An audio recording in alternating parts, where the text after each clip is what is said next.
Ji 120 into 1.12 raise to power -1, ये एक साल पीछे आना है 10, फिर 96 इंटू, एक मिनट पूरा बोलने दो, 96 इंटू, कोई किसी को नहीं भी समझ आती ना, 96 इंटू 1.12 रेज टू पावर -2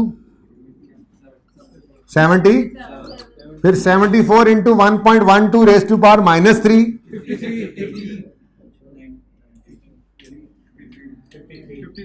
फिर 154 इंटू 1.12 रेज टू पावर -4 98। अब इन सब का टोटल कर लें 334। ठीक है, ये काम यहां पर हो सकता था, बता दिया है जैसे पहले सिखाया हुआ है। ओके जी बोले 334 यही हायर है, तो ये क्या बन जाएगी हमारी रिकवरेबल अमाउंट, क्योंकि ये हायर है। और 66 का इंपेयरमेंट लॉस आ गया।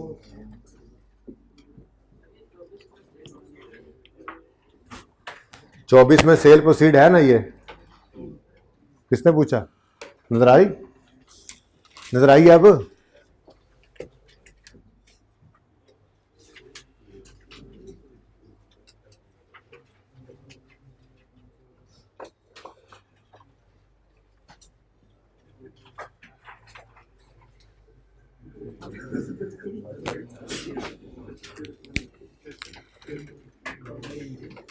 जी बच्चों, नेक्स्ट क्वेश्चन 100% सेम था as far as requirement and approach is concern. हाँ, कुछ डाटा आगे पीछे था। 31 दिसंबर 21 पर इम्पेयरमेंट लॉस निकालना है, यानी इम्पेयरमेंट टेस्ट लगाएंगे अगर कोई है या नहीं है, तो अगर होगा तो निकाल के दे देंगे उनको।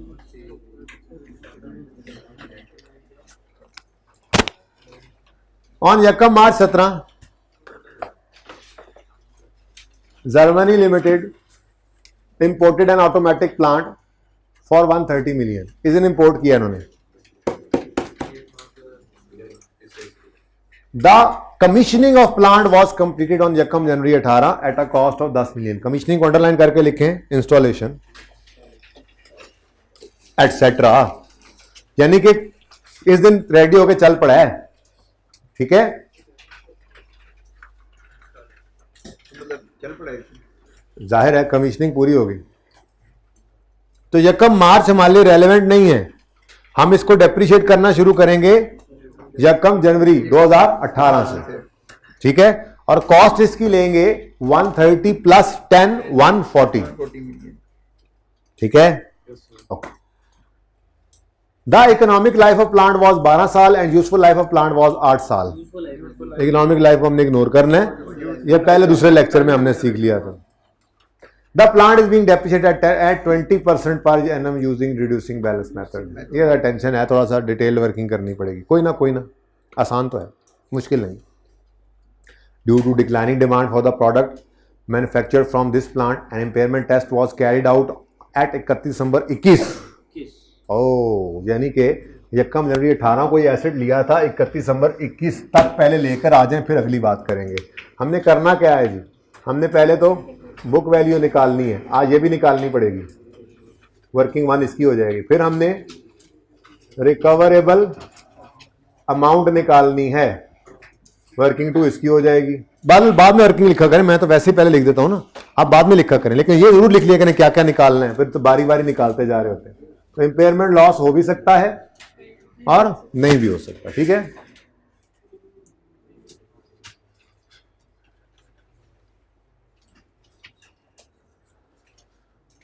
तो फिलहाल तो हमें वर्किंग वन चाहिए डेप्रीसिएशन की। तो किस दिन एसेट को खरीदा है, कमीशनिंग पूरी हुई, यानी यकम मार्च 17 को आया होगा, वही कैपिटल वर्क इन प्रोग्रेस में उसको डेबिट किया होगा हमने, कैपिटल वर्क इन प्रोग्रेस में। ठीक है, फिर उसको इंस्टॉल करके जब रेडी हो गया होगा तो उस दिन हमने उसको प्लांट में डेबिट किया होगा और डेप्रिसिएशन शुरू करेंगे।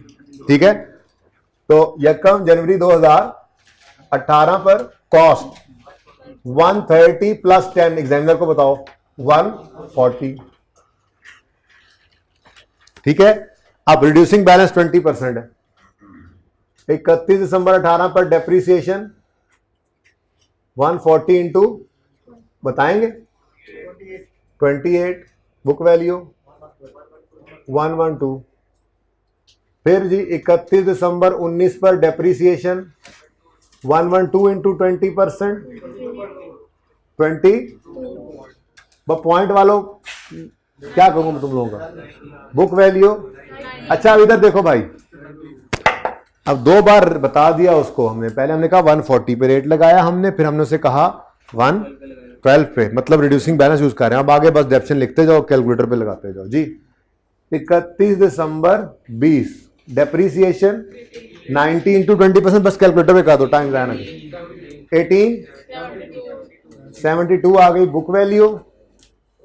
और फिर इस साल 31 दिसंबर 21 के एंड पर भी लाना है ना, 14 और बुक वैल्यू। यही तो हमें चाहिए थी, यही तो हम सब चाहते थे, मिनटों में ढेरों बर्फ बन जाए।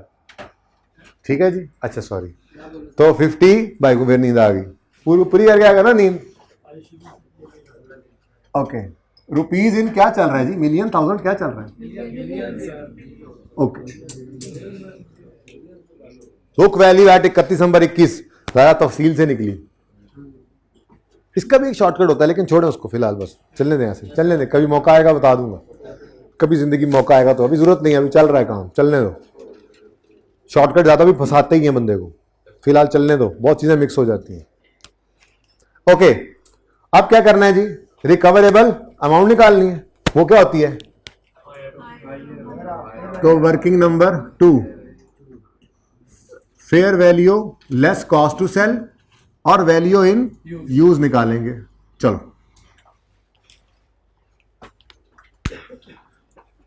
Due to decline demand in the product manufactured from this plant, an impairment test was carried out on 31 December 21. Following information has been gathered for impairment testing.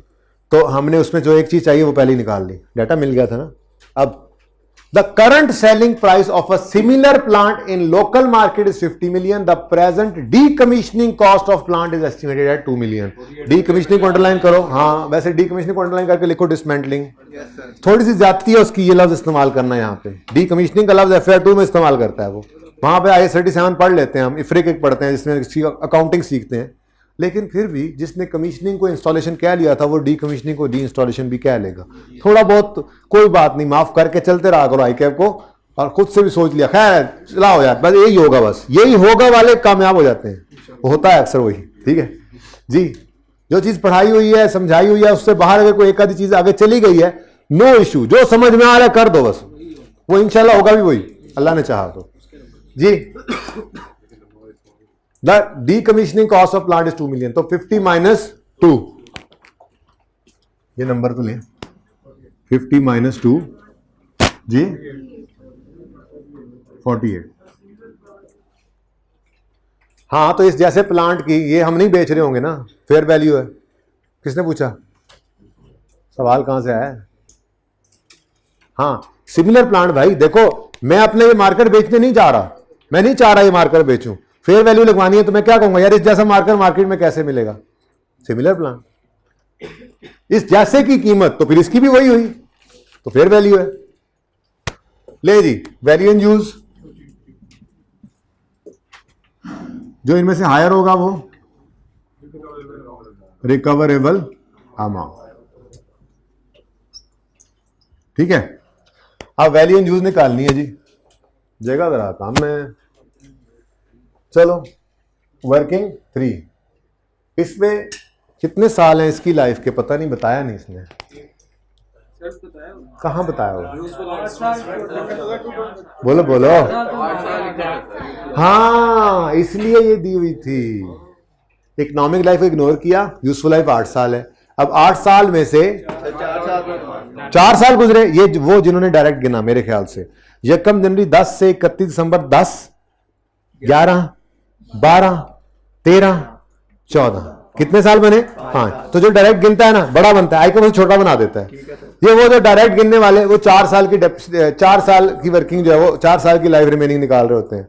3 बाकी हैं, 3 नहीं, 18 से जाना। और सॉरी, ये पिछला सवाल होगा या कोई और होगा, वापस आओ भाई, अभी बल्कि अगला सवाल है। सॉरी, 18, 31 दिसंबर 18, 19, 20, 21, 4 ही हैं जी। अच्छा अगला सवाल है ना, उसमें 5 है, एडवांस बता रहा हूं। अच्छा इसने वो दिमाग में चल रहा है ना अब, क्योंकि अब आगे पता है आपको 20 मिनट 15 मिनट तकरीबन लीगल वाले ना देखो घड़ी वो रहते हैं। अच्छा जी, अब 4 साल गुजर गए, 8 थे, 4 गुजर गए तो रिमेनिंग 4 है ना, फिर चलो फिर तो 4 करना पड़ेगा। मैं तो खुश हो रहा था 3 होंगे। कहां खड़े हैं इस वक्त? Value in use standing on 31 December 21, तो ये हमने इस दिन खड़े होकर निकालनी है। 22, 23, 24, 25, ये 4 साल, 25, 24, 23 और 22। ठीक है, लाना इन सबको कहां पे है? 31 दिसंबर 21, ऊपर लिख दिया मैंने, value in use as on 31 December 21। The plants net disposal proceed at the end of life is 4 million. Net ही कर दिया उसने, ठीक है, ले लेंगे, भूल न जाना, मैं तरतीब नहीं छेड़ रहा। वैसे पर्चे के अंदर तो आप सबसे पहले भी इसको लिख सकते थे, आ गया तो लिखे एंड पे जाके, कोई मसला नहीं, लेकिन मैं जरा आपकी तरतीब नहीं छेड़ना चाह रहा जो कल से चल रही है, परसों से। ठीक है, आगे बढ़ते हैं। Current market risk free rate is 8%. However, an investor would ask additional return of 2% for bearing the uncertainty inherent in such a plant. तो मार्केट का रेट क्या है? 8%। और इस एसेट को कोई स्पेसिफिकली देखे तो इन्वेस्टर इस एसेट की तरफ आते हुए क्या कहेगा? भाई ये रिस्की है, मार्केट बता रही है अब, ठीक है ना, वो सवाल बता रहा है, तो फिर परसेंट भी ऐड करेंगे। हमने सवाल के अंदर 10% इस्तेमाल, कितने बच्चों ने 10% इस्तेमाल किया? हालांकि पता भी कोई नहीं था। अनसर्टेनिटी का मतलब ना गूगल पे लिखोगे तो सामने आ जाएगा, या डिक्शनरी में। अनसर्टेनिटी की वजह से, प्लांट के अंदर अनसर्टेनिटी की वजह से इन्वेस्टर कह रहा है 2% एक्स्ट्रा लूंगा। ये इंटरेस्ट रेट की बात हो रही है भाई, ग्रोथ रेट में भी अनसर्टेनिटी की बात नहीं थी। मैंने कहा था अब नॉर्मेलिटी जो गुजर चुकी है उसको मत लो, डिफरेंट चीजों को मत कंफ्यूज करो, ठीक है। ओके, तो 10% पढ़ाया भी था जाकर रेट के अंदर इस चीज को, कि आपने एक तो प्री टैक्स लेना है, दूसरा स्पेसिफिक टू एसेट वाला लेना है। तो दुनिया के अंदर चाहे 8% चल रहा है, इस एसेट के लिए यही रेट 10% है, 10% लो, चाहिए तो उसको 10% देता, ज्यादती की बार चले कोई नहीं। पर्चे में जिसने 8% भी यूज किया उसका एक आधा नंबर कटा होगा, बाकी उसको मिले होंगे, डिस्काउंटिंग सही करने के नंबर मिले होंगे, चीजों को सही जगह यूज करने के नंबर मिले होंगे। ये नहीं कि यहां पे 8 जिसने यूज कर लिया उसकी दुनिया बस खत्म, फिनिश, टाटा बाय बाय, नहीं। आज जूनियर अकाउंटेंट, अरे ये जूनियर जब भी आता है ना, आज junior accountant has calculated following net cash flows from operating the plant. Net cash inflows, शुक्र है उसने नेट कैश इनफ्लोज दे दिए, ठीक है। नेट कैश इनफ्लोज यानी कि आउटफ्लोज कम होंगे, इनफ्लोज ज्यादा होंगे, तभी नेट में इनफ्लोज आए ना। कितने कितने?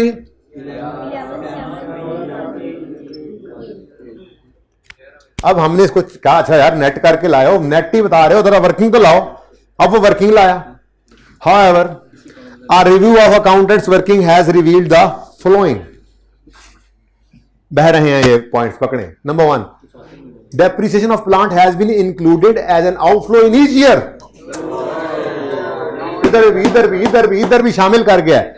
कितनी डेप्रिसिएशन, कितनी पता नहीं है, अभी आगे बढ़ाओ, यानी 4 साल इस वर्किंग को और बढ़ाना है, उससे गलत डेप्रिसिएशन, उससे डेप्रिसिएशन निकालनी है, उसकी गलती सही करनी है। शाबाश शाबाश शाबाश भाई, खामोश, मछली मंडी में बैठे हो आप लोग। 22 डेप्रिसिएशन, 58 का फिर बुक वैल्यू, फिर 31 दिसंबर 23 डेप्रिसिएशन, बुक वैल्यू 30। अब इधर देखो 24 बुक वैल्यू, मेरी बला से जो भी 4 हो नहीं गई, अच्छा नहीं है अभी, 1 2 3 हुई है, सॉरी नहीं मेरी बला से नहीं, और 25 अब बस ठीक है, बट ठीक है 24 अब तुम लोग लिख लो, मुझे नहीं चाहिए, मैंने क्या करना है 24 का, मैं तो 30 पे ही कहने लगा था, शुक्र है। अच्छा 37 का जी, ये 12, ये 9, ये 7, ये 6, बदतमीज ने net outflow, net cash flow निकालते हुए आउटफ्लो में ले लिया। क्या लेना चाहिए था? अब मसला क्या है, सिर्फ इग्नोर नहीं करना, इन फिगर्स तक आते आते भाईजान ये डेप्रिसिएशन एक्सपेंस माइनस कर चुके हैं, हमें ऐड बैक करना पड़ेगा। ठीक है, तो ऐड डेप्रिसिएशन पूरा लिख लेना, वर्किंग नंबर 1 जी। ये तो देखो 12 9 7 6 किया कि उसने आउटफ्लो में ऐड कर दिया था। जी हाँ, यानी उसने यूं का यूं आसान रखो ना बात को यार, उसने इस फिगर तक आते हुए एक चीज माइनस कर दी है, वो नहीं होनी चाहिए थी तो ऐड कर दो। बात सादा, बात को सादा ही रखो, यूं करके क्यों सोचते हो, क्यों सोचते हो? सही है। Next payment of 2 million have been deducted, उसने नहीं बोला, उसने बोला had been included as outflow, तो आउटफ्लो में पड़ी है तो मतलब माइनस हो गई है, यहां तक आता है तो माइनस हो गई है। टैक्स तुम्हारी सोच है, बता दो, दो दो दो दो। उसके बाद last, oh very important, inflows from plant is 22, इस 11 में इंक्लूडेड है एक receipt from sale of existing inventory amounting to, existing inventory का मतलब क्या है, बन चुकी है चीज, अगर बन चुकी है तो ये मशीन ने फायदा तो दे लिया इस साल में, आपने बेच भी शायद लिया, उसके पैसे आ रहे हैं, या बाद में बेचिए, इससे सरोकार नहीं है। फायदा मशीन का देखो कब आ चुका है, 21 में, 21 में, क्योंकि एग्जिस्टिंग इन्वेंट्री है, चीज बन चुकी है तो इन्वेंट्री है ना। इन्वेंट्री एग्जिस्टिंग का मतलब क्या है, इस वक्त ये इन्वेंट्री है, इसका मतलब अनसोल्ड है या सोल्ड है मेरी बला से, इन्वेंट्री है तो मतलब बन चुकी है, कब बन चुकी है 21 में, तो फिर 22 के अंदर उसका कैश फ्लो नहीं आना चाहिए इस डिसीजन मेकिंग के लिए, तो शामिल है 11 के अंदर ये 3 रुपए, इसको माइनस कर दो, एग्जिस्टिंग इन्वेंट्री, तो वो एग्जिस्टिंग होती, वो कह रहा है इस वक्त सारी बातें इस वक्त कर रहा है, 31 नंबर 21 पे खड़े होकर फ्यूचर कैश फ्लोज ये हैं, और क्या क्या कह रहा है, inflows from plant in 22 include receipt from sale of existing inventory, 22 में तो अभी इन्वेंट्री बनेगी भाई, वो एग्जिस्टिंग थोड़ा ही है, एग्जिस्टिंग इन्वेंट्री को अंडरलाइन करके लिखो ऑलरेडी बन चुकी है।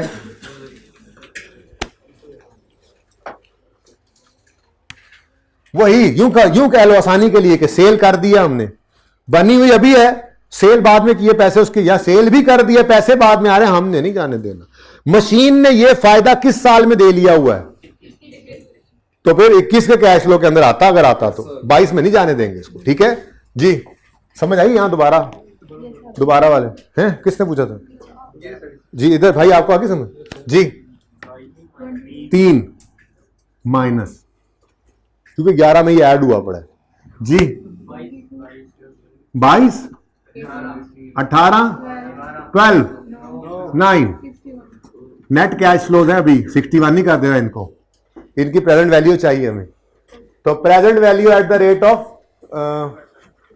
10 है। चलो जल्दी से आंसर बताना है अब।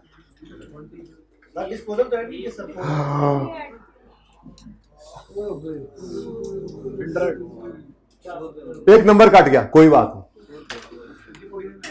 जी, 100 नेट 100 था जी, ये कितना था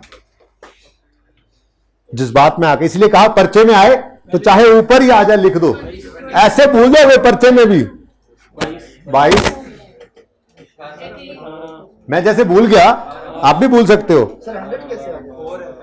100 कैसे आया, ठहर जाओ यार, हो सकता है 100 ना हो, डिस्पोजल नेट डिस्पोजल प्रोसीड्स हैं, सवाल में देख आते हैं 100 कैसे आ गया भाई, कह रहे 4 है, ओके, ये पिछले सवाल वाला 100 तो नहीं था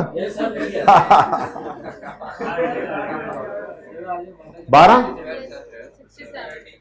असल में सवाल हुए पड़े और मैं चाह रहा हूं कि ये बहरहाल कर, प्लीज 1 मिनट,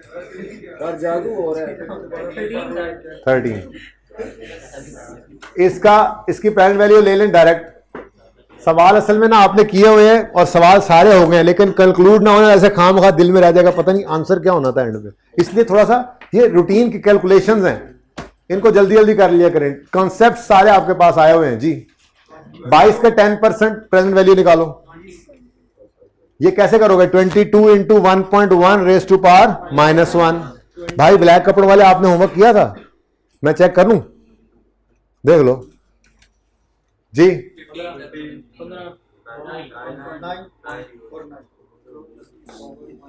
ठीक है, इनको प्लस कर लो, इनका आंसर क्या आता है? 53 is the value in use, और यही बन रही है रिकवरेबल अमाउंट, 5 का इम्प्रूवमेंट। इसको बेशक दोबारा कीजिएगा, कोई क्वेश्चन होगा तो मैं अब जरूर आंसर करूंगा कल।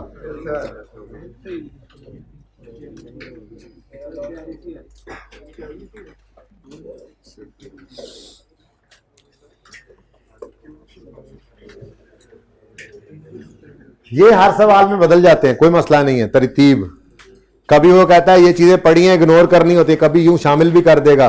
बड़े ध्यान से, इत्मीनान से, सुकून से देख लिया करो। अगर एक चीज नहीं शामिल होनी और हुई पड़ी है तो माइनस कर दो, ठीक है ना। और अगर एडिशन वाली साइड पे हुई पड़ी है तो उसको ऐड बैक कर दिया। यहां पे हमने क्या किया था? इसको ऐड किया, इसको लेस किया, इनको ऐड किया, ठीक है।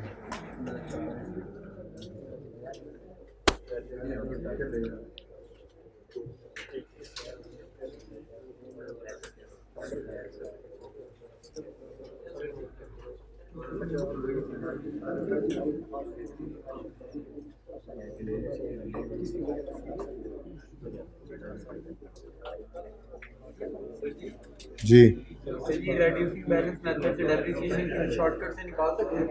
हाँ जी,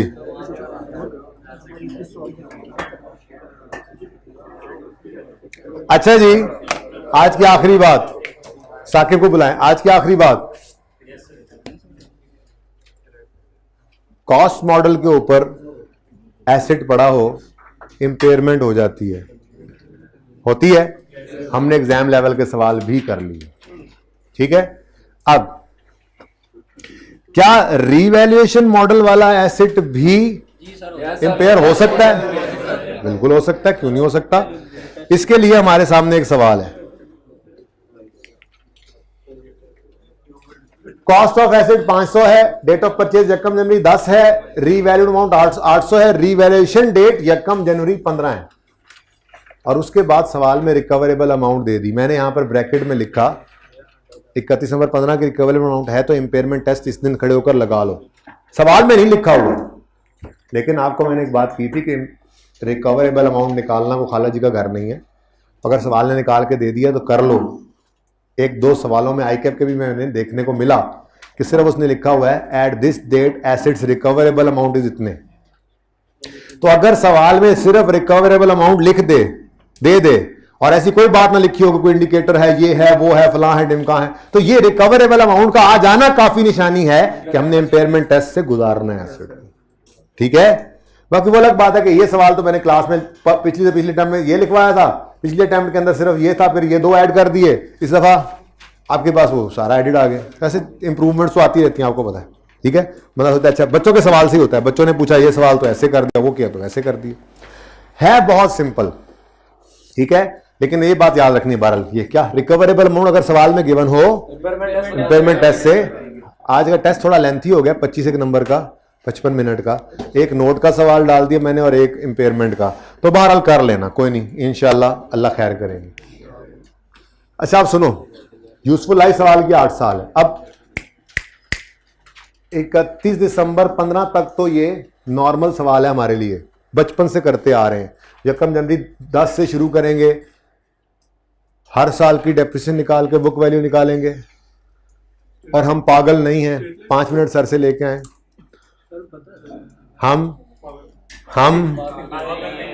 पागल नहीं हैं। हम यकम जनवरी 10 से जंप करेंगे 31 दिसंबर यकम जनवरी 15 तक, 31 में 14 कह लो, ठीक है। और फिर उसको क्या करेंगे, रीवैल्यू, और फिर अगली नई चीज तो उसके बाद आनी है, लेकिन वो भी 31 दिसंबर 15 पे जाके नई चीज आनी है। 31 दिसंबर 15 तक तो सवाल ही पुराना है, ठीक है। शुरू करें काम। यकम जनवरी 10 को एसेट की कॉस्ट थी 500। आ जाए यार, ये सवाल में कोई नई चीज नहीं आता। यकम जनवरी 10 पे कॉस्ट थी 500, लाइव सवाल में गिवन है 8 साल, 500 बटा 8, यहां से 1 साल की डेप्रिसिएशन आएगी। ये 5 मैंने गिने थे यार, असल में ये दिमाग में चल रहा था सवाल, ठीक है ना। यकम जनवरी 10 को एसेट खरीदा तो 31 दिसंबर 10, 11, 12, 13, 14, 31 में 14 कितने साल गुजर गए? 5। तो हमने एक जंप लगाया और 313 की डेप्शन चार्ज करके 31 दिसंबर 14 पे बुक वैल्यू कितनी निकाल ली? 187। यहां तक कोई मसला नहीं। डन, आगे चले। अगला स्टेप, रीवैल्यूएशन का दिन आ गया। एक लाइन खाली छोड़कर रीवैल्यूड अमाउंट लिखनी है, लिख ली, सरप्लस आ गया। यहां तक कोई मसला? फिर यकम जनवरी 15 पे खड़े होकर रिमेनिंग लाइफ निकाली, जो कि बनती है 8 में से 5 गए ना, बाकी 3, तो रिमेनिंग लाइफ 3 बनती है। 800 और 613 को 3 पे डिवाइड किया और डेप्रिसिएशन आ गई। यहां तक कोई नई चीज? ये तो काम अब सैकड़ों बार ही सैकड़ों ज्यादा हो गए, 20 बार कर चुके, ठीक है। तो ये बुक वैल्यू तक आप आ गए हैं, यहां तक कोई मसला है तो किसी को भी तो पूछ ले मुझसे, कोई मसला तो पूछ ले, पक्की बात है। अच्छा, अब मैं आपको एक माजी के जो रोके में चांती पर आता हूं।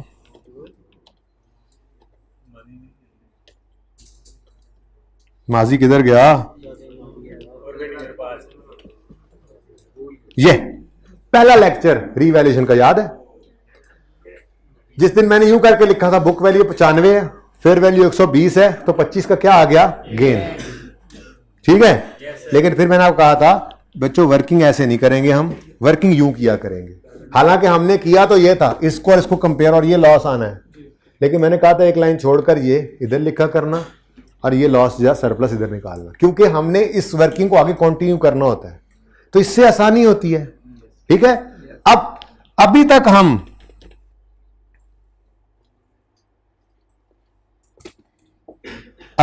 हम क्या करते आ रहे हैं? अभी तक हम ये करते आ रहे हैं, बुक वैल्यू, फिर नीचे लिखते हैं रिकवरेबल अमाउंट और चेक कर लेते हैं इंपेयरमेंट लॉस नहीं है या इंपेयरमेंट लॉस है। ऐसे ही कर रहे हैं ना। लेकिन इस वर्किंग के अंदर कॉन्टिन्यूटी रखनी है, हमने इसको कंटिन्यू करना है आगे, इसलिए तरतीब वही होने लगी है अब दोबारा कि 31 दिसंबर 15 पे एसेट पहुंच गया।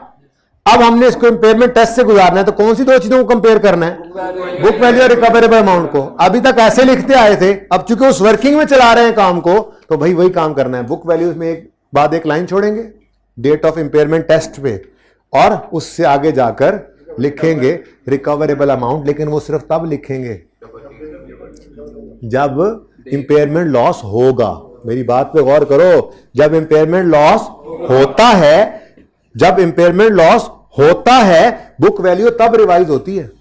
आप पहला सवाल याद करो, वो असल में यहां पे नोट नहीं किया था, बोर्ड पे नोट किया था। जिस दिन हमारे सवाल में इंपेयरमेंट लॉस आया था, तो हमने देखा था कि आपके पास तो होगा वो नोट, जिस नोट में परसों वाले सवाल में, तो नोट के अंदर बुक वैल्यू प्लांट की क्या आ रही थी, जो आफ्टर इंपेयरमेंट लॉस चार्ज होने की थी, कितनी थी? 108। ये याद है मुझे देखने के बाद। 108 रिकवरेबल अमाउंट ही थी जो बुक वैल्यू बन गई थी। इसका मतलब अगर रिकवरेबल अमाउंट बुक वैल्यू बन जाएगी तो वो तब होगा ना जब इंपेयरमेंट लॉस आएगा। लेट्स से ये सिचुएशन हो बस 1 वाली, तो क्या इंपेयरमेंट लॉस है? नहीं है, तो बुक वैल्यू 220 थी, 220 ही रहेगी। ये बात समझ आ रही है? समझ आई ये बात? अगर इंपेयरमेंट लॉस ना हो तो बुक वैल्यू जो होती है वही रहती है, रिवाइज नहीं होती। जबकि अगर इंपेयरमेंट लॉस आ जाता है, वो आता ही कब है? जब रिकवरेबल बुक वैल्यू से कम हो। तो जब रिकवरेबल अमाउंट बुक वैल्यू से कम होती है, इंपेयरमेंट लॉस आ जाता है, तो बुक वैल्यू भी फिर रिवाइज हो जाती है। और रिवाइज हो जाने का मतलब क्या है? रिकवरेबल अमाउंट ही क्या बन जाती है? Book value. अब ये जुमला आप सब लिखो अपने पास, हालांकि आपको पता है लेकिन आप लिखो, शाबाश, जल्दी से। ये इसलिए कि तरतीब जरा पता लग जाए करना कैसे है सवाल को, ठीक है? लिखो। अब क्या लिखवाया था पिछली क्लास? मैंने कहा भी था बच्चों को मुझे तस्वीर दे देना, मुझे वो जुमला भूल गया। जरा बेहतरीन जुमला बना होता है ना। ठहर जाओ, लेट मी सोच।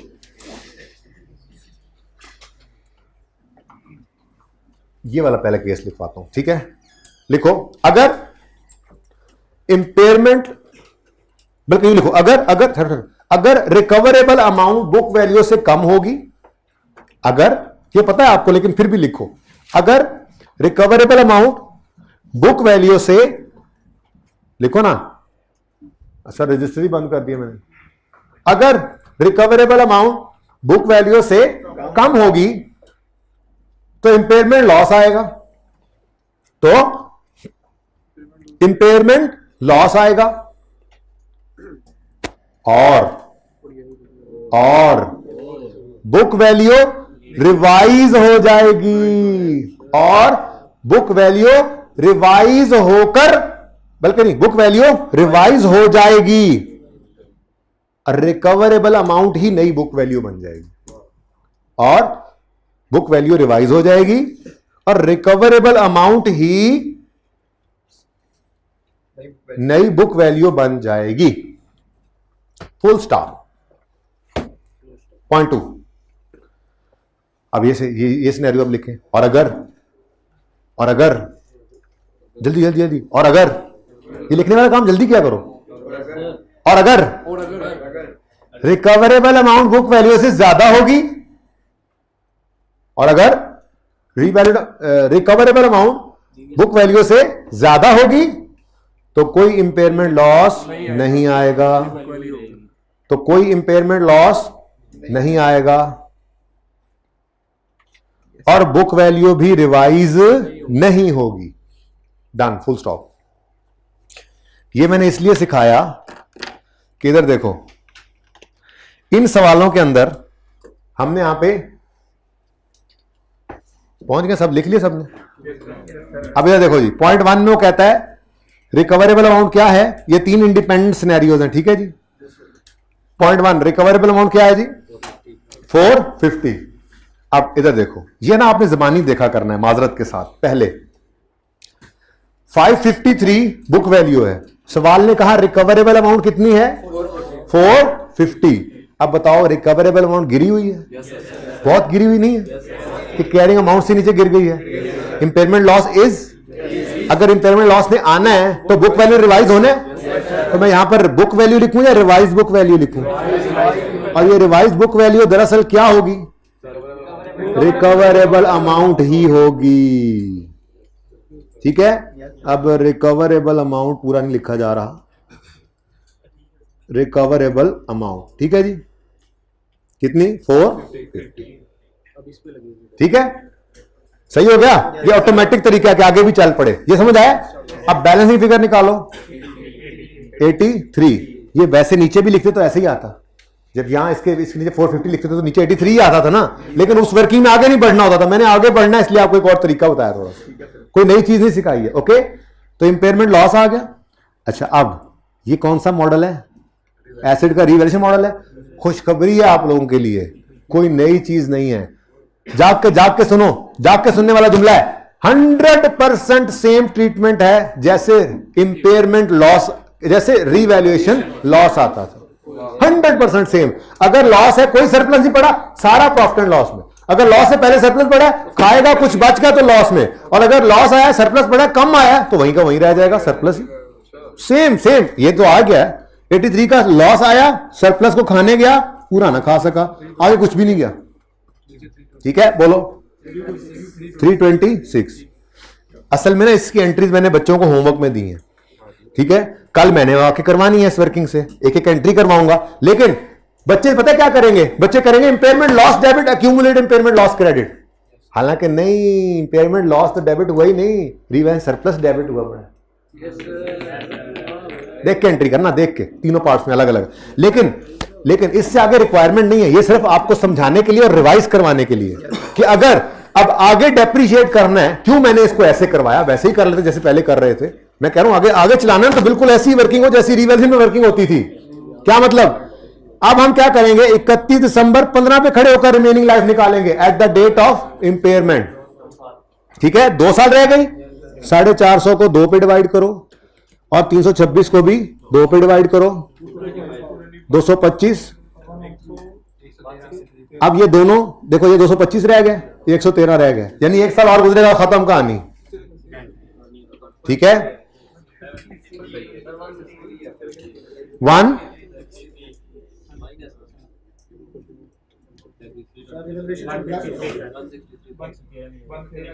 क्या? सर ये 163 है। अच्छा, तो फिर नीचे भी क्या बचा? ओके, अच्छा जी सुने,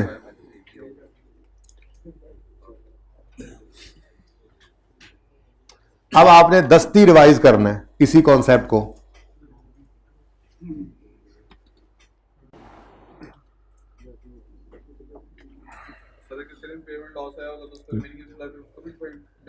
जी अभी देख लेते हैं, वो भी आ जाएगा अभी सवाल में। यहां पर देखो जी, यहां से सिचुएशन बदली है, बाकी सारा सवाल सेम है ना। चलो अब जी बुक वैल्यू 533 है। अब जाके हमने देखा रिकवरेबल अमाउंट कितनी है? 50। अब हमने रिकवरेबल अमाउंट को देखा और बुक वैल्यू को देखा, तो रिकवरेबल अमाउंट तो अपनी नजरों से भी गिर गई है इस दफा।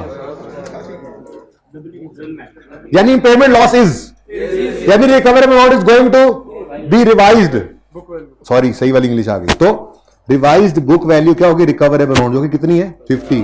तो लॉस 100 आ गया, 480, ठीक है। 409 के सरप्लस को खा गया, यार ये क्या मसला है भाई? 409 के सरप्लस को खा गया और 74 का लॉस बच गया जो आगे चला गया। आ गया भाई आपका लॉस, ठीक हो गया। कोई डिफरेंट ट्रीटमेंट नहीं है, 100% सेम है। अब उस 50 को पकड़ो और 74 नेगेटिव को पकड़ो, नेगेटिव कर देता हूं इसको, रोला ना पाना। अब रिमेनिंग लाइफ 2 साल, डिवाइड बाय 2,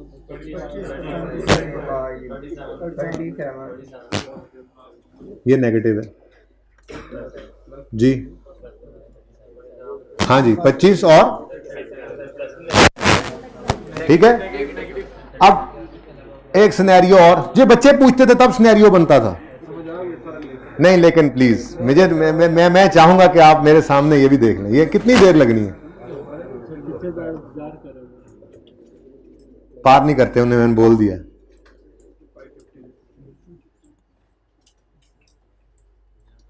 अच्छा जी इधर देखें, अब जो हमने देखा रिकवरेबल अमाउंट को तो वो थी 550। अब जब हमने बुक वैल्यू को देखा तो उसने हमें देखा, क्या चक्कर किधर? Recoverable amount is higher than me. चल नसो, चल नसो, छुट्टी करो, छुट्टी करो। रिवाइज, ये देखो रिवाइज नहीं होनी, या रिवाइज नहीं होनी, रिकवरेबल अमाउंट नहीं आनी। यहां सिर्फ क्या लिखोगे? Book value. कितनी बुक वैल्यू? 533 पुरानी वाली। There is no impairment loss, no nothing anywhere. And continuity को देखो तो ऊपर वाला फॉर्मूला उठाकर नीचे लिख दोगे, कोई चेंज ही नहीं आया। जी जी क्यों चेंज करें? इंपेयरमेंट टेस्ट लगाते हैं, इंपेयरमेंट होगी तो लाइफ बढ़ाओगे या कम करोगे? 409 तो लिखो बेचारे को, किसने मिटाया? इसे कहेगा मुझे क्यों निकाला। कितना बचा? ये यही बचेगा, 1 साल रह जाना इसके बाद, और 200, ये राउंडिंग का डिफरेंस है बस, ठीक है। बात समझे हो? तो इसकी ना एंट्री सिर्फ 15 वाले साल की आपने करके आनी है। मैं खुद करवाऊंगा इंशाल्लाह आपको एंट्रीज, और कोई क्वेश्चन होगा तो वो भी कल अब लूंगा। ओके नहीं, इंपेयरमेंट लॉस है, उसका ट्रीटमेंट रीवैल्यूएशन मॉडल में लाइक रीवैल्यूएशन लॉस है, दैट्स इट। कहां पे भाई? 533 पे लेने की, क्योंकि कौन सा एस्टिमेट चेंज हुआ, जब कोई चीज चेंज हुई वही चला आ रहा है, कुछ हुआ ही नहीं। बुक वैल्यू नहीं, वो तब कोई जब चेंज आती है। यहां कौन सी चेंज आई है? भाई साहब का सवाल सुनते हुए जाओ। वो कह रहे हैं भाईजान यहां पर 533 क्यों नहीं लिया? क्योंकि यहां पे कुछ चेंज हुआ ही नहीं, पुराना ही चला आ रहा है। ना कोई रिवैल्यूएशन, ना कोई चेंज इन एस्टीमेट, ना कोई इंपेयरमेंट। यही 3 है जब रिमेनिंग लाइफ निकालते हैं, तीनों नहीं है। अल्लाह हाफिज।